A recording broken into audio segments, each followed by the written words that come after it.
Oh, Phoenix! Hey, yo. Why should you visit thechairshot.com? Thechairshot.com is your home for hard-hitting reviews, news, opinion, and analysis with attitude. Why? Because you're smarter than the average fan. Thechairshot.com. Always use your head. I'd actually like to take this opportunity to wish Greg DeMarco Show the best in all his future endeavors.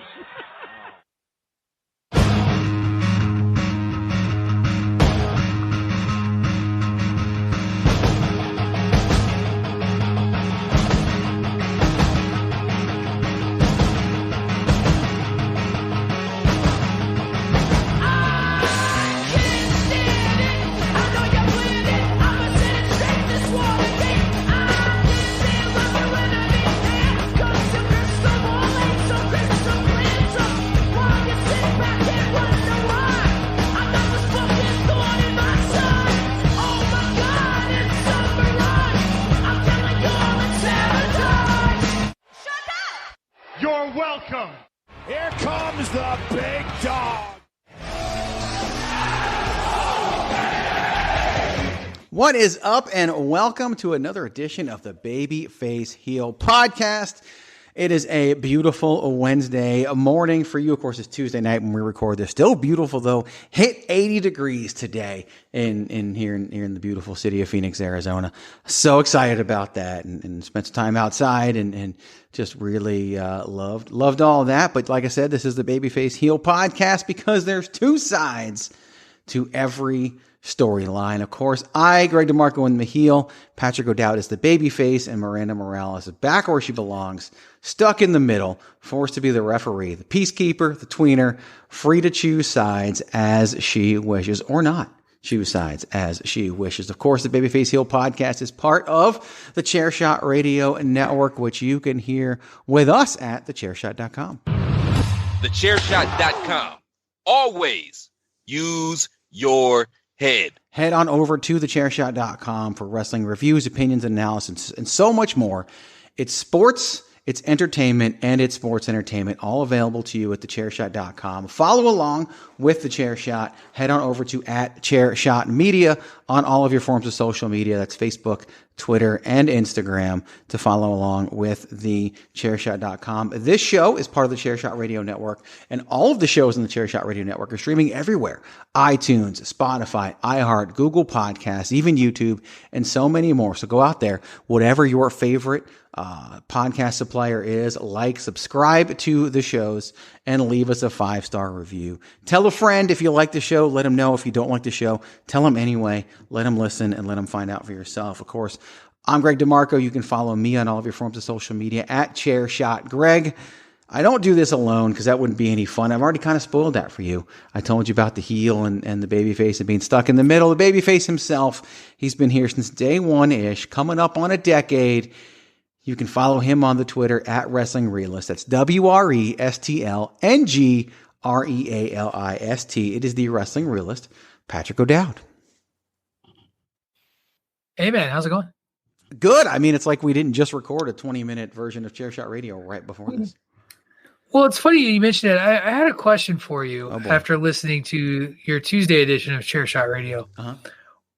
What's not Randy? What is Roman Reigns' finisher these days? He still uses the spear, but he now also uses the guillotine as his submission finisher. The guillotine? Guillotine, whatever. You mean the guillotine? Whatever. The way the civilized folk pronounce it, as in everyone. Yes, no, guillotine. It's a word. Hey, what month are we in, Patrick? What? February? What? February? I'm sorry. Yep. I got mad at Tony when he did that to you. So, and now I was like, guillotining me. I'm fine. Just own you don't know how to pronounce the word guillotine, and we'll move on. It's cool. It doesn't bother me whatsoever. Trust me, I'm good with it. So, yes, it is a guillotine. I'm gonna I bet both pronunciations are accepted. I bet they are. Oh, I'm sure. I'm not gonna look it up. At least not right now. You might get a text from me tomorrow with a screenshot or something. Who knows? I probably I have a crazy day tomorrow. I probably won't remember that for tomorrow. So anyway, if you want that plus tweets about baseball and hockey. Follow Patrick O'Dowd on Twitter at WrestlingRealist, WRESTLNGREALIST. You can also follow the woman who's stuck in the middle. You can find her on Instagram at the hashtag Miranda, because she's not on Twitter. She is a Twitterless heroine. She is the queen of soft style, ring announcer to the stars, and so many more nicknames, many of which I coined. It is the host of the hashtag Miranda Show, Miranda Morales. Welcome. Yeah, thank you. Thank you so much for having me on. As always. I'm like, why? Yeah. You act like you're a guest. It's like, no. I'm back in my old seat, so it's taken a second to get back in. I was in Patrick's seat last week, and felt kind of good. You were the babyface, and Derek Montilla, not Derek Montilla, Patrick. He was the baby. He was the tweener, the middle. Yeah, he was in betweener. He was in betweener. But it's almost like my good luck seat, because I correctly predicted the entire Royal Rumble. So it's like you couldn't even wait. Fine, whatever. Here. No. Right.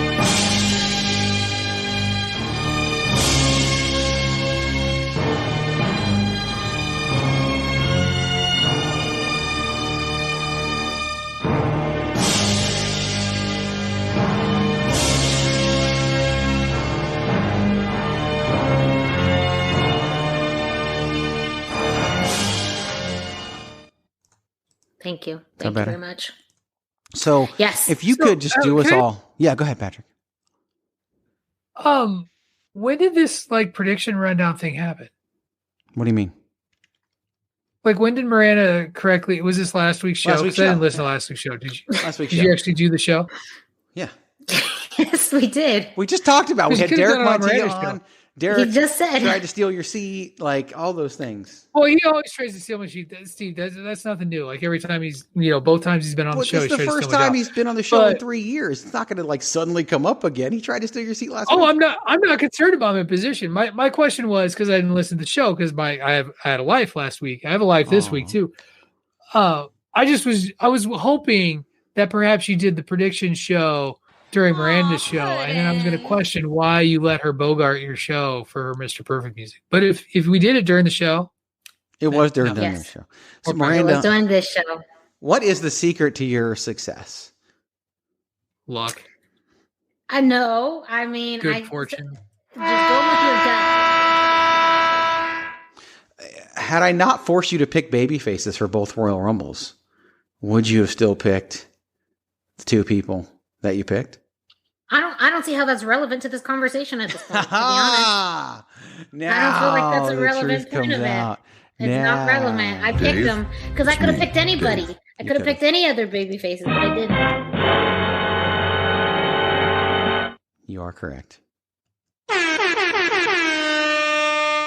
All right, so that is the lay of the land here. We're going to talk some fun stuff today on the Babyface Heel podcast, but Miranda, you requested one bit of sound already, but I have a feeling you might need to request another one. Yes, took a second. I was still glowing, basking in being correct, because that's a rarity for me. God. Okay, hey. Jeez. Gosh, wow! 1 week off, and he's old man. Get off my lawn. These kids these days. I'm thoroughly surly. It's fine. Well, can I just wind it up? Wind it up. It's time! Yes, it is indeed time for you to go to ProWrestlingTees.com/TheChairShot and purchase your very own Chairshot t-shirt today. And with a special discount code available through Thursday at noon, you can save 20% off your order using the code Thank You.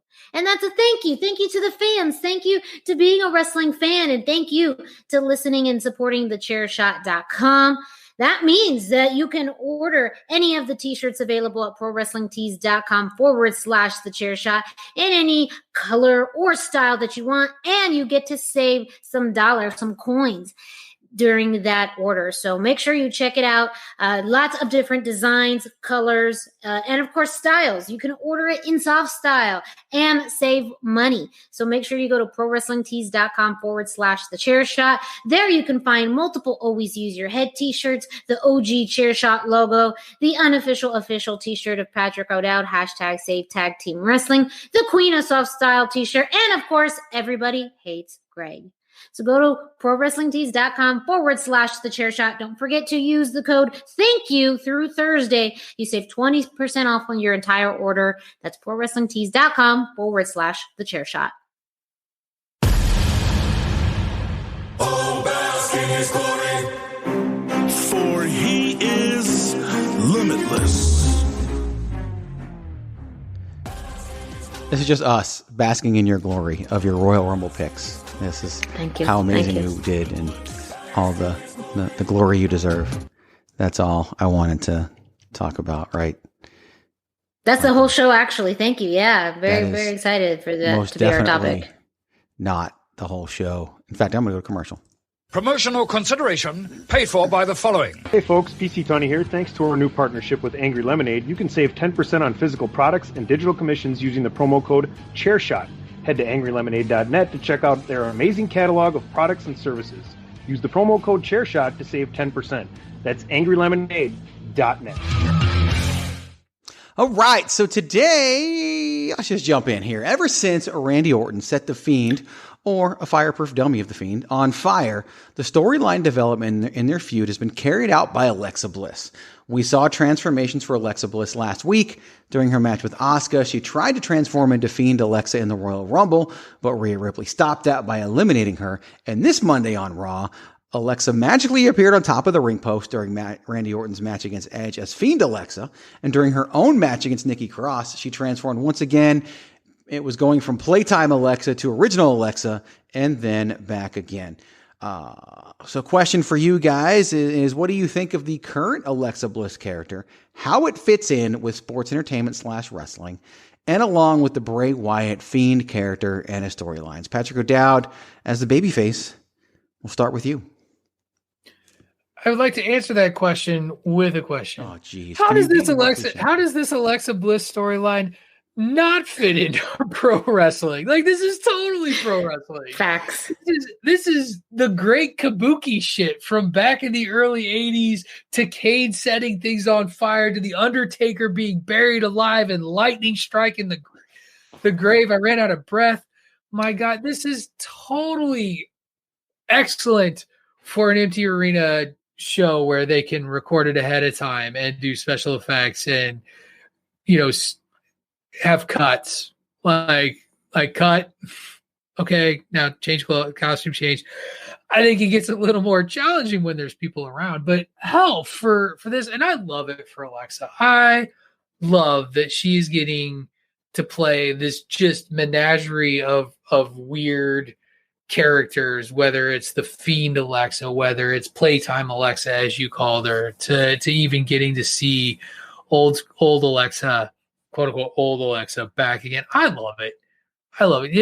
Give me more until there's a live audience, and then I'll be interested to see how you make that happen. And maybe David Copperfield shows up and starts zapping her in and out. And for those of you who don't know, David Copperfield is a magician who was really popular in the 90s that I really wanted to make Greg go and see when we hung out in Vegas about a year ago. But he wasn't running when Greg and I were there. He wasn't running. I know it's you talking about you explaining David Copperfield to everybody is like us explaining NXT to you. So that's I know, right? Super exciting for this year's wrestling show. It's she's great at it. First of all, like Alexa Bliss, I'll go back to it when she was drafted out of NXT. So I think SmackDown originally and bounced around. She just, who knew she was going to break out? Like, she barely did anything in NXT. She was a manager and not even, she was probably the best part of Blake and Murphy, but it was, she just has exploded, and she's a 5-time women's champion at this point. And this is what she wants to do. I think she always wanted to be a sports entertainer, not a pro wrestler. She didn't come at this from the indies or anything else. This is what she wants to do. And yeah, it fits in perfectly with The Fiend. She has carried this storyline. I kind of wondered how they were going to get out of. So, because Fiend Alexa, is just like the Fiend. Like, you can't hurt Fiend Alexa. I mean, there was nothing Asuka could do to hurt Fiend Alexa last week on Raw. And that, of course, pissed off the internet fanboys because, Alexa is the almighty, or Asuka is the almighty Asuka. And we can't have Alexa no-selling her offense, even though it's superhuman and supernatural Alexa. But then Randy Orton hits the RKO and she doesn't get up. So, but we ended the show at that point. A side note, Randy Orton's face healed fast.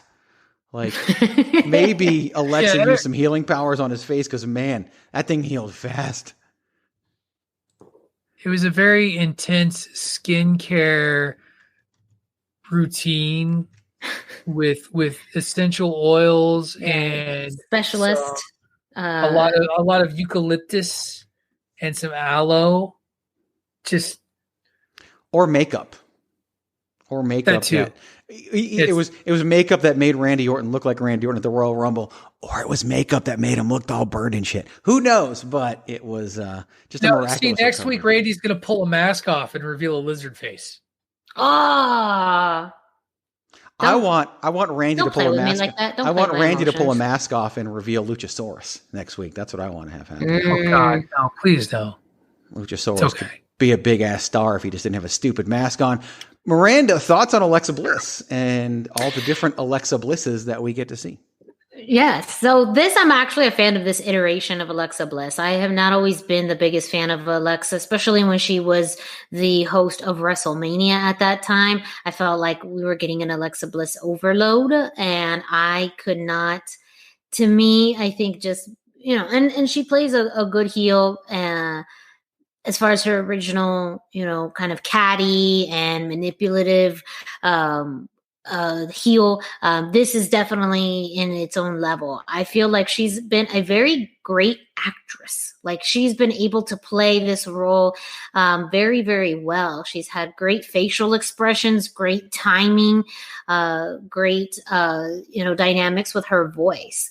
And I have liked how it's almost like Bray Wyatt is almost through her like a possession, that he doesn't, exist in a physical form now, but he exists through Alexa and is almost this playful, almost reminds me a little bit of just like what a ghost horror movie would be, or a thriller, very much of that type of entertainment. So I do feel like, they could easily go off the deep end with this, though. I feel like this could be a turning point with all of the iterations of her that we got this week.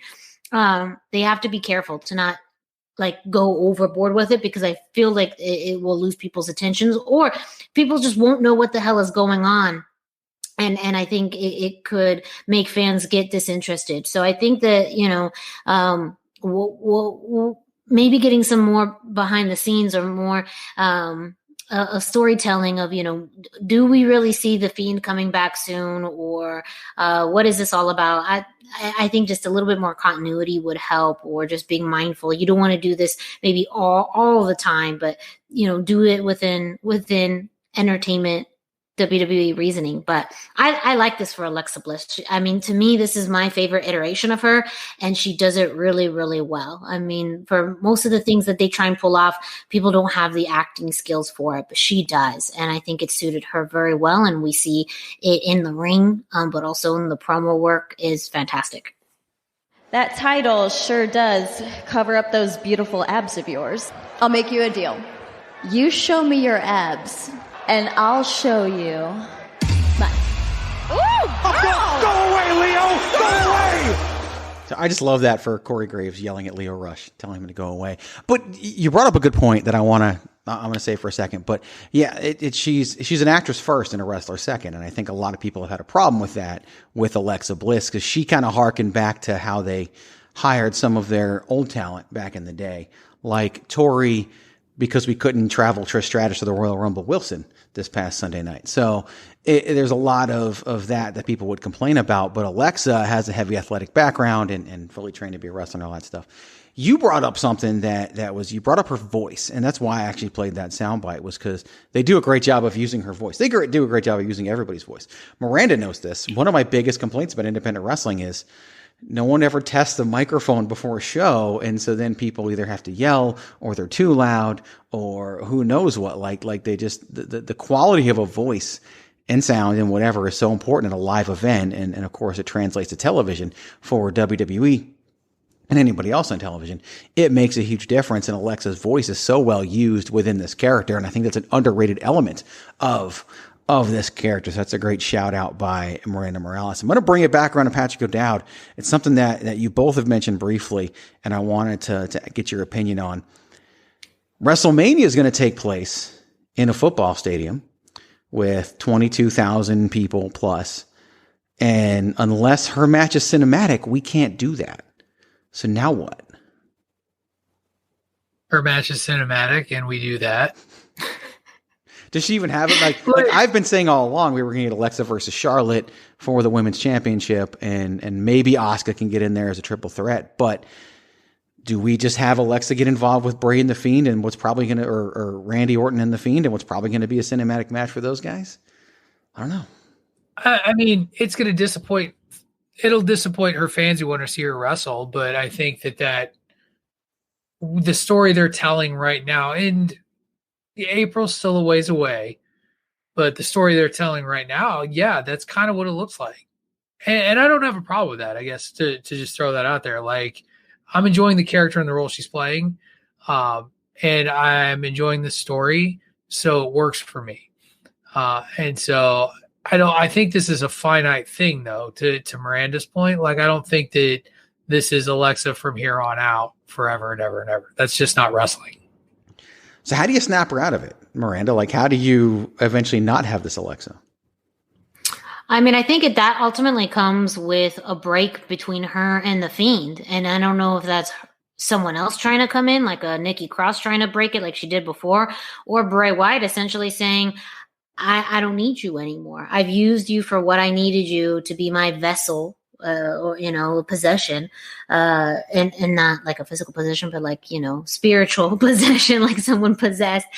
And then that leaves. And then she goes back to, being Alexa, maybe not being exactly back to Alexa. Cause I would hope that they would see or have that continuity of like, she can't be the same after she'd been entranced by the Fiend for so long, but those are the two ways I see it. Someone trying to come in and snap her out of it, or the Fiend saying, thanks, but your job here is done. I'm done with you. And I'm back to, being the Fiend, and he doesn't need her to carry out what he needs to do. I mean, from a storyline perspective, she should probably go back to the Alexa that she was when she first debuted as a heel on the roster, because that's what Bray has done to everybody. Like that, Bray turned the Miz back into the A-lister, and Bray, turned Braun Strowman into a maniacal monster again, and Bray, or the Fiend, not quite sure what he's done to Randy Orton except bringing back the whole Apex Predator Viper thing, but that's still going on, so we don't know. He even make Daniel Bryan back into the Yes Man again. Like everybody who comes into contact with Bray, he drove Seth Rollins nuts, and he went back to being a heel, and of course eventually became the Messiah. Like everybody who gets involved with Bray Wyatt, he goes back. Even Finn Balor went back to NXT after his deal with Bray Wyatt. So he always transforms everybody. The thing about Alexa is she continues to transform, and her opponents don't. So she doesn't have that same effect. So I do think that she's not a Fiend per se. It's just because of the whole Bray Wyatt involvement. It's crazy. It'll be interesting with WrestleMania. And I think with WrestleMania in general, if you go cinematic, your cinematic matches almost have to somehow end in the arena. Otherwise, if the fans in the stadium get to see nothing, I mean, they'll see it on a screen, but if they don't get to see the people in person at all, like, I don't know how that's going to be received. Obviously, we'll have to cross that bridge when we get there. It's going to be very interesting, but it's going to be a balance between that cinematic and the in-ring that you're going to have to keep the live audience happy at WrestleMania. So, but this Alexa Bliss has definitely been very, very interesting to see. I love the way they've done it on television. Like the music hits and then you go right back and all of a sudden it's a different Alexa there. Like, even though we know what's going on, it still seems believable in a suspension of disbelief sort of way. And props to them for doing it. I haven't seen a ton of hatred for it. Maybe I'm just blind because I haven't been on Twitter that much, but I feel like I'm not seeing a ton of hatred for it. No, I think there's a really, even before there was a pretty dedicated fan base for Alexa Bliss. And I think personally, unless it's just you are not a fan of horror or mystery or those type of things, for me, it's converted me to like Alexa Bliss more. And I feel like maybe there are fans who are like me who maybe didn't like her so much and now do. And then you have her kind of diehard fan base that really does, who still loves anything that she does, regardless. But I do think because it's something different and unique, fans are also giving it the benefit of the doubt. In the one way or some of the ways that fans complain about WWE not trying different things and doing the same old, this is one of the more unique things that they're trying that fans are saying, that's it. Like, that's what I want. So I can agree, though I'm not on Twitter, so very limited insight here. I do think overall it's being pretty well received from fans.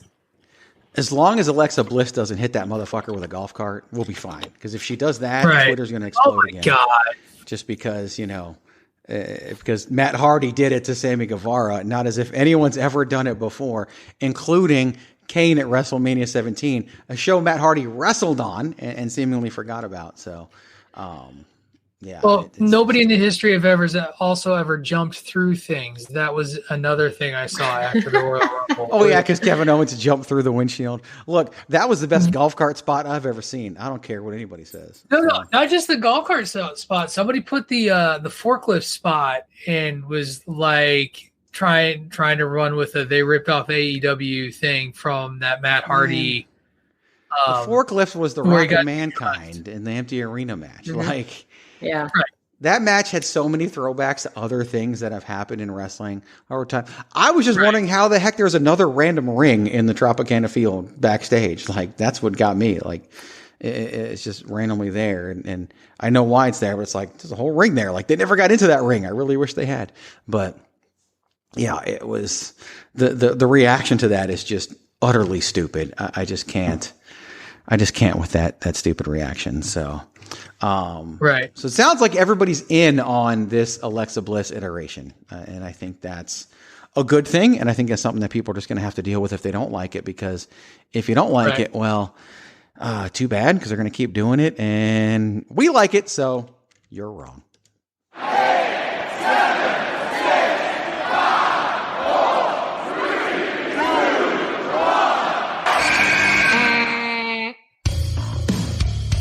This is your boy Kenny Killer telling you to make sure you check out thechairshot.com, bringing you breaking news, interviews, podcasts galore, everything pro wrestling. Make sure you check it out, thechairshot.com.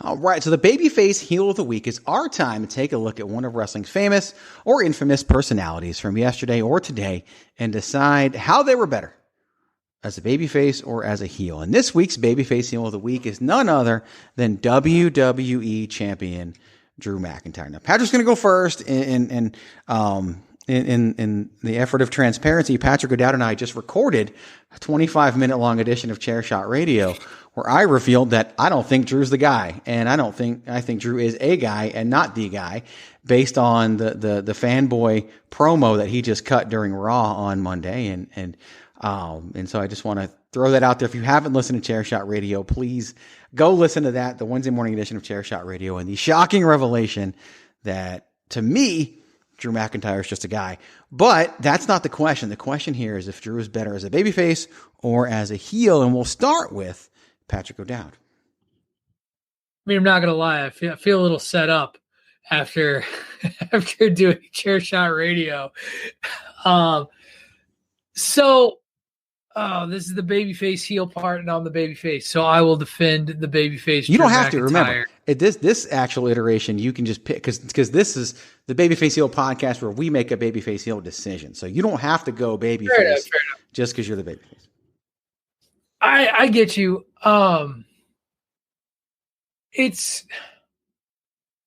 I actually think I prefer, now that you've given me that leeway, I prefer Drew McIntyre when he's been a heel.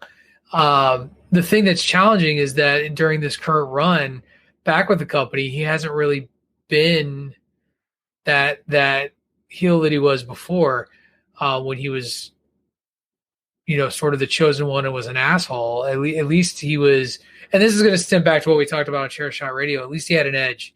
At least he had something to him.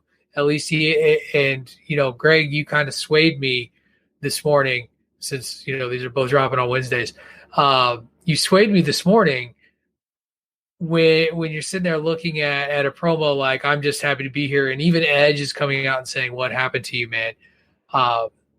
He's had that one solid, sort of piece of a feud with Randy Orton. But outside of that, like, he's been a little too white meat and a little kind of boring, the more and more I think about it. So he needs something to be more compelling as a face for me to then say he's a better face than a heel. And I think right now what I've seen is that he's better when he's a big dude who can kick your head off and be the bad guy about it. And that's not this guy right now.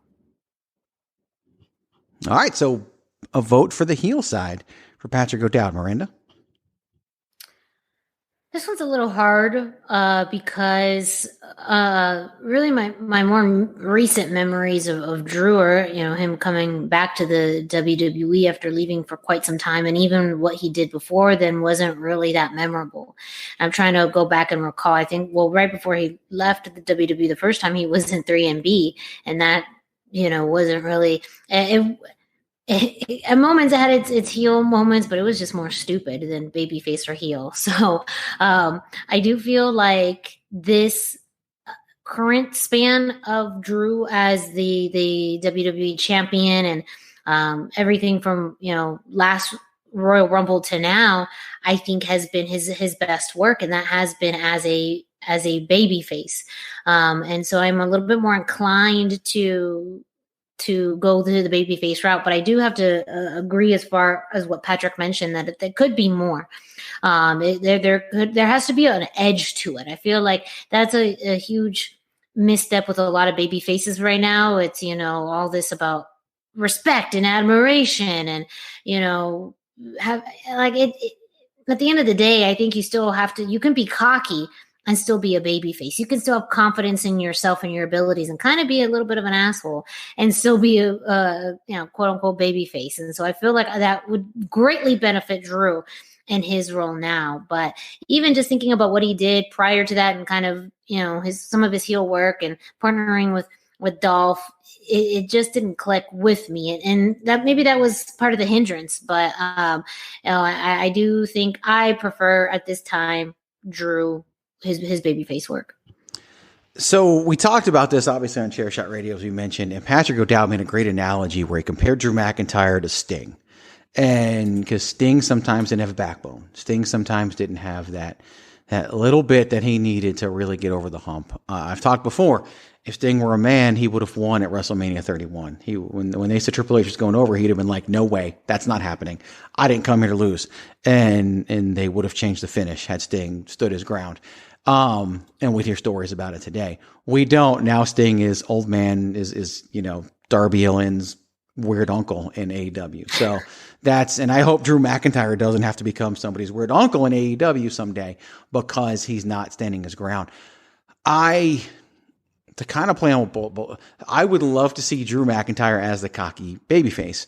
And we've only seen a little bit of it, like you guys said, in the Randy Orton feud. Because I'm not seeing that, I have to go heel on this because I think that's the best chance that we can get to see this version of Drew McIntyre. My fear is that the version of Drew McIntyre that we just saw on Monday's Raw is who he really is. And the best characters are when you turn yourself up to 11. And they have some element to you. Like, I don't think The Fiend is real life Bray Wyatt turned to 11, but I think he's got that horror love in him. And that's where a lot of this comes from.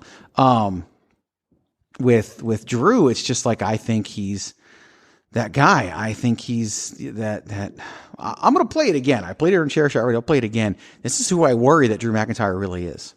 This is no ordinary episode of Raw.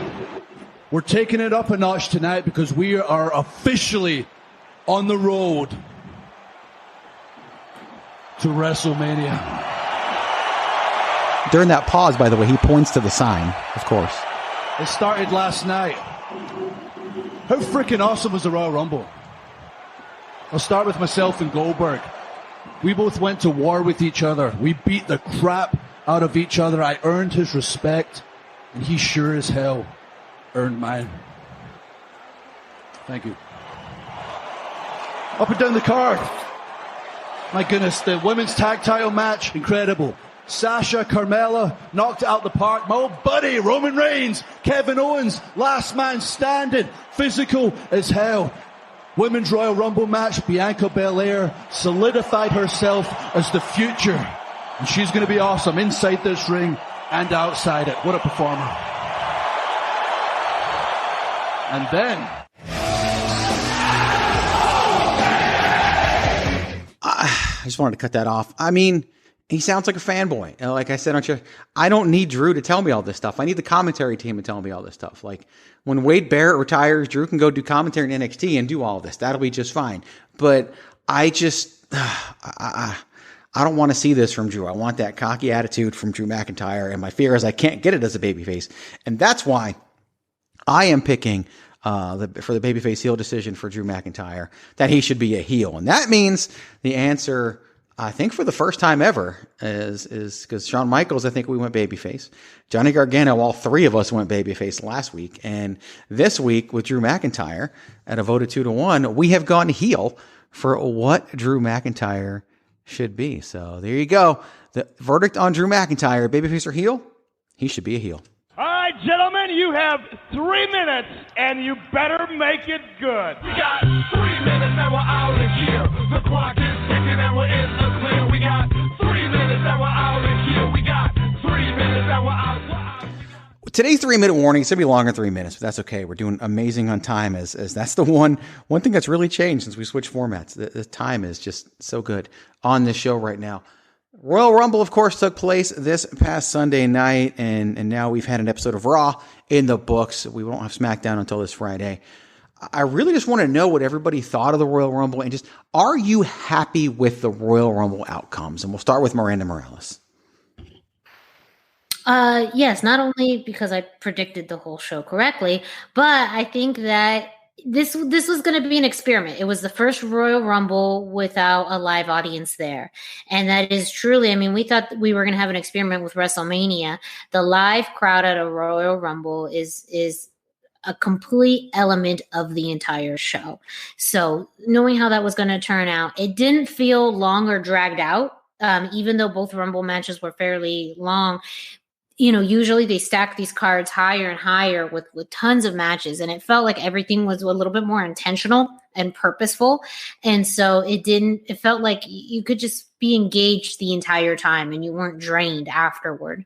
I think that there was some really great moments, whether it was, you know, some of the people coming back and, you know, the one-offs and even just moments in matches where you felt like they were really telling stories exceptionally well, that to me, it just felt like overall very cohesive, easy to watch. Like, I wasn't drained. I wasn't pissed. I wasn't like, what the hell is this?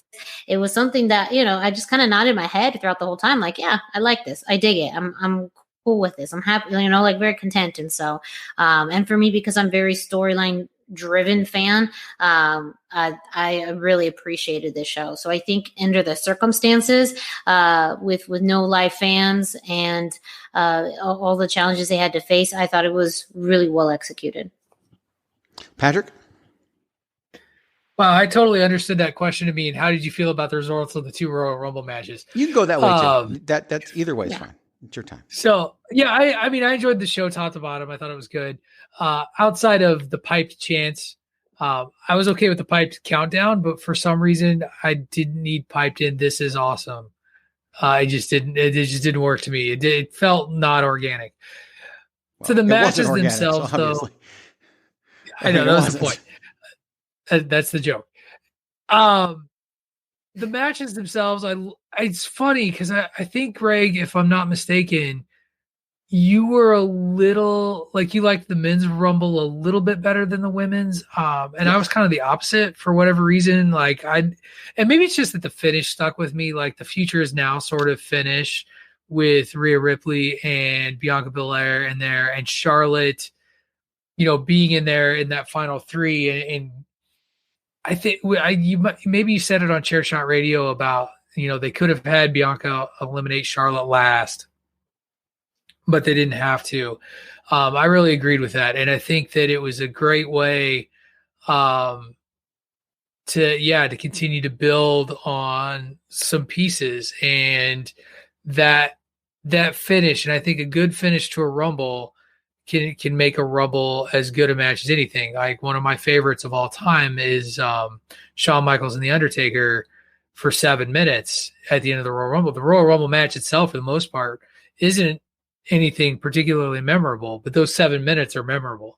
Rhea Ripley and Bianca Belair agreeing with each other on the apron that they're going to go in and finish it in the ring is memorable.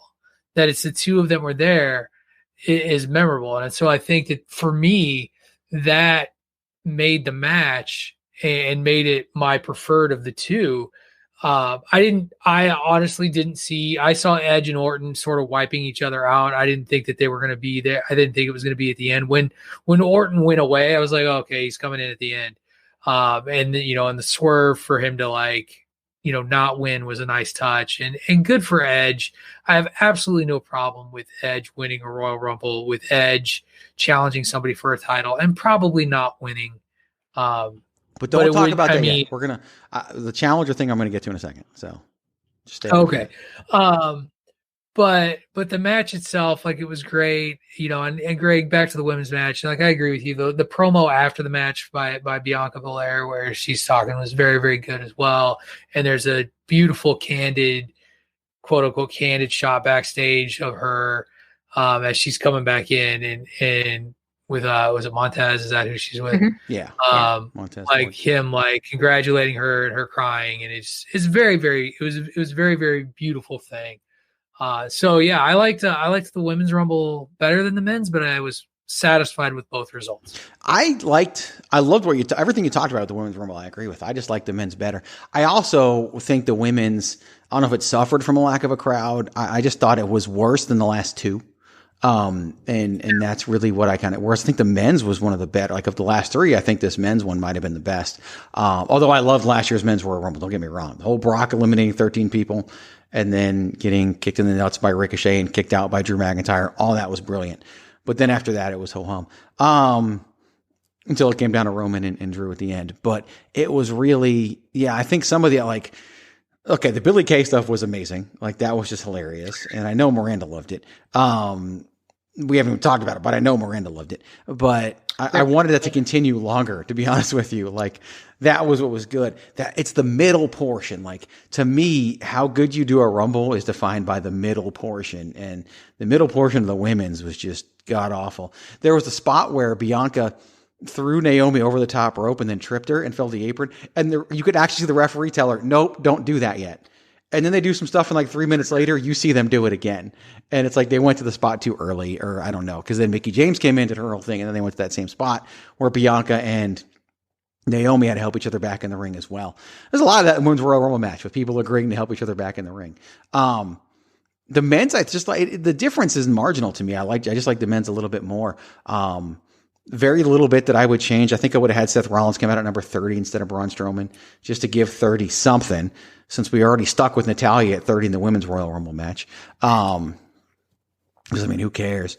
But it was was really good. Edge and Orton, like once Orton was taken away, you kind of knew where that was going. Christian was a great surprise, having Edge and Christian in the Rumble together. I think that helped me as well. The Hurricane was there for the Carlito's abs. Carlito is, I mean, I hope he sticks around.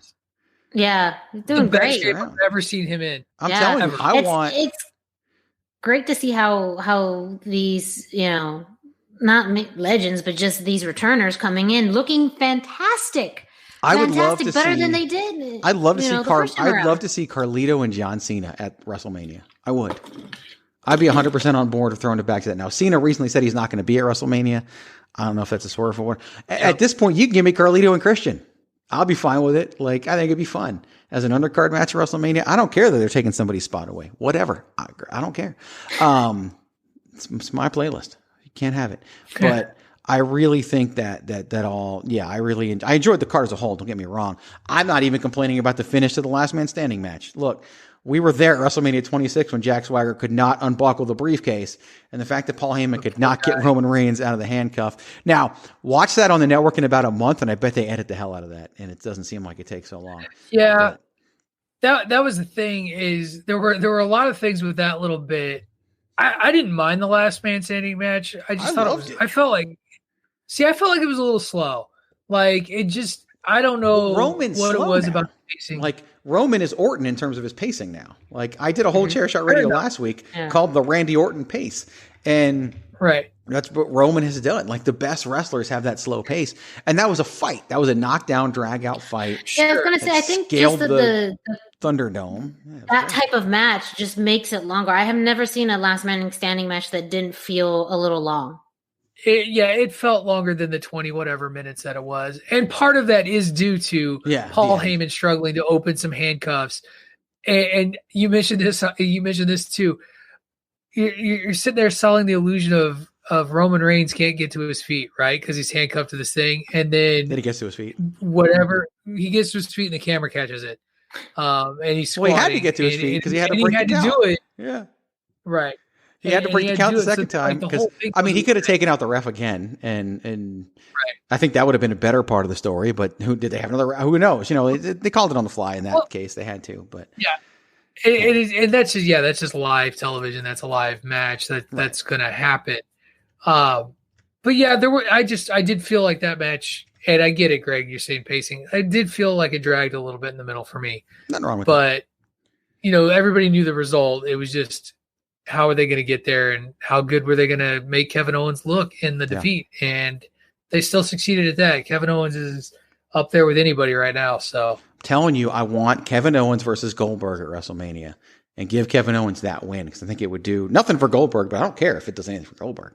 I think it would do wonders for Kevin Owens, and I think he could sell the feud on the way. And I think that a Kevin Owens match would suit Goldberg just fine. And I think that they could have some fun, and I think we could all have some fun watching that. Couple of notes. I do wish that Asuka had defended the Raw Women's Championship at Mania or at the Rumble, because then you would have had both men's and both women's championships defended, and that puts them on another level, which they should be on. And even if she pulled double duty, since she wasn't in the Rumble, I think she could have been between the last man standing match and the men's Rumble. I think that would have been fine for me. Other note, unrelated. Just announced Edge will be on NXT this week. So they're playing that. He tweeted about being in the area. They're playing that card about where, you can challenge for any title, which I think will be fun to see Edge out there and tease that he's going to challenge Finn Balor. Who do you want to see Edge wrestle at WrestleMania? We'll start with Miranda this time. Who do you want Edge to wrestle at WrestleMania? Drew McIntyre or Roman Reigns? This is kind of hard because in some ways my mind, when I talked about it last week, automatically jumped to Drew McIntyre. But all of us as far as seeing what could happen in the ring, and I think some real magic could happen with Roman Reigns. But like you said too, Roman has changed his style to be more like Randy Orton's, and we don't need another Edge and Randy Orton match. So if there's maybe some modifications to it, and it doesn't feel like it's that much of a parallel to Randy Orton, then I would actually totally be open with Roman Reigns. I think it would be a pretty interesting buildup. And also I think that there's just a difference in dynamic there that would be a lot more interesting than, say, two baby faces going at it at WrestleMania. And I revealed mine on Twitter the moment it happened. I was like, make it Edge versus Reigns. Like, that's what we need to have at WrestleMania. Book it, you cowards. And then, of course, I would say Dave Meltzer stole that for his report that that's going to be the match, but he has me blocked, so obviously he can't have stolen it from me because he wouldn't have seen it. Alvarez might have told him. Who knows? Patrick, what do you want to see Edge do at WrestleMania? I'm with the two of you. I think that I think that an Edge Roman Reigns main event at WrestleMania is money.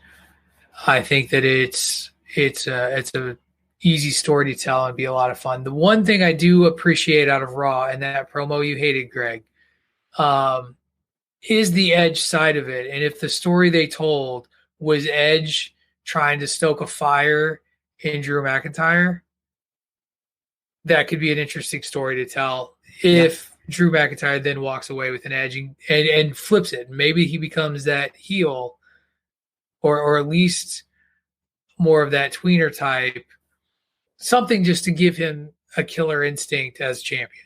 Right. I think that could be good. I agree. I think that could be good as well. He could face Edge and then leave with an Edge. Pun now intended. So that would be good. Miranda, back to you. Bianca Belair. Who do you want to see her challenge at WrestleMania?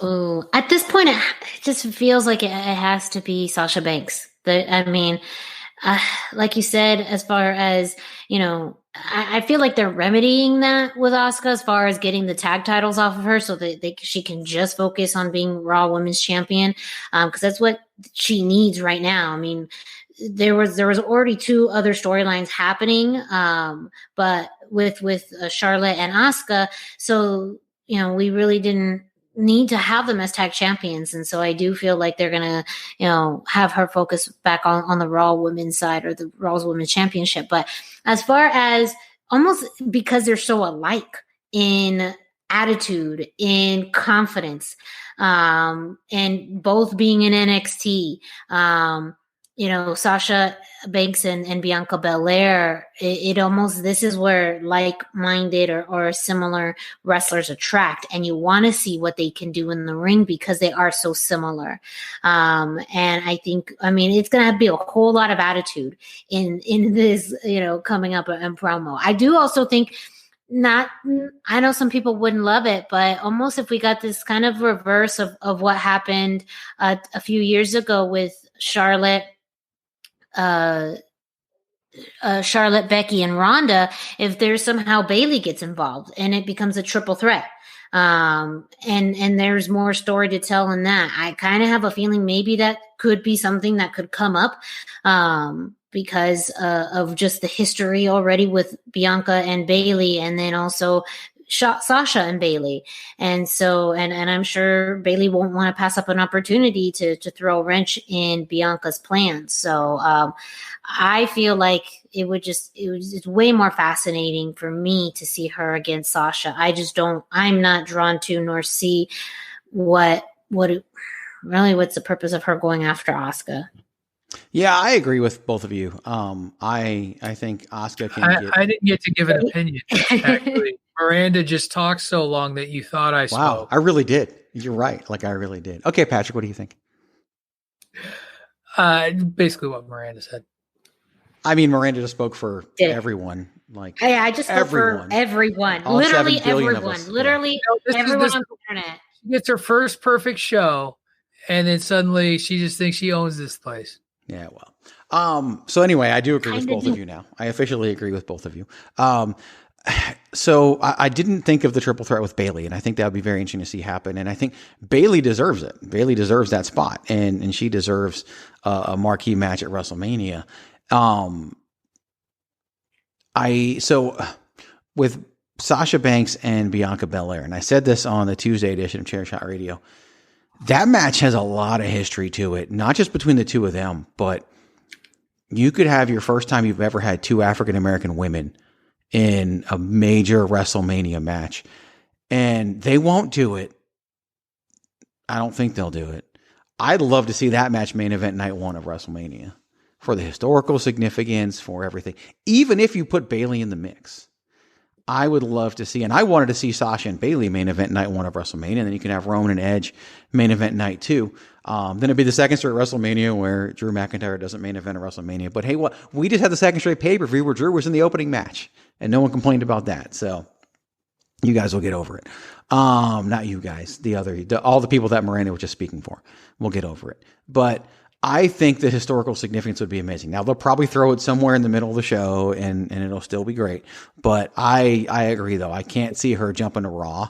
I wouldn't even tease it. I wouldn't even have her show up on Raw and tease it at this point. Like, there's just no point to it. Just make that the thing, and then spend some time building up Charlotte as Asuka's opponent. She'll probably win the Elimination Chamber, and we'll go about it that way. But that's, to me, what can work. Or Alexa, but now I'm convinced Alexa won't have a match at WrestleMania because she's got to be able to transform 3 times. So she'll have to do that in some other capacity. So I'm with you guys. I think that Sasha should go that route, and Drew and Edge as well. So that there will do things for us here on this edition of the Babyface Heel Podcast. Hopefully you enjoyed what we had for you today. If so, please tell a friend. As Miranda told you, going over to ProWrestlingTees.com/thechairshot. Use that promo code. Thank you. Pick up 20% discount. Pick up a t-shirt and enjoy yourself. Be comfortable. Look good. All of those things, because, hey, you deserve it, and do that for yourself. Of course, you can follow the website at Chairshot Media. Go to thechairshot.com. It's sports. It's entertainment. It's sports entertainment. Listen to all the shows here on the Chairshot Radio Network, streaming everywhere. Like, subscribe, leave us a 5-star review. Follow Patrick O'Dowd on the Twitter at Wrestling Realist. You know what it is. It's WRESTLNGREALIST. There's no I in wrestling, but there is one in realist, just like there is one in Patrick. And you can follow Miranda on Instagram and Facebook, but not Twitter, because she is the Twitterless heroine at the #Miranda. You can follow me on all of your forms of social media at Chairshot Greg. Many of you have been asking for updates on me on the real life side. I just put out a video today. You can check that out and get all your updates there. And of course, you can always hit me up on any one of those social media platforms. A couple new people and things joining the website from a writing perspective. If you're interested in that, email me, Greg DeMarco at thechairshot.com. Would love a chance to entertain that. Otherwise, just stay in touch. Keep listening to everything that we have for you, and we'll continue to have lots and lots of fun together. It's a shameful thing. Lost her head. For Miranda Morales and for Patrick O'Dowd, I am Greg DeMarco, reminding you to, of course, do one thing and one thing only, and that is to always use your head.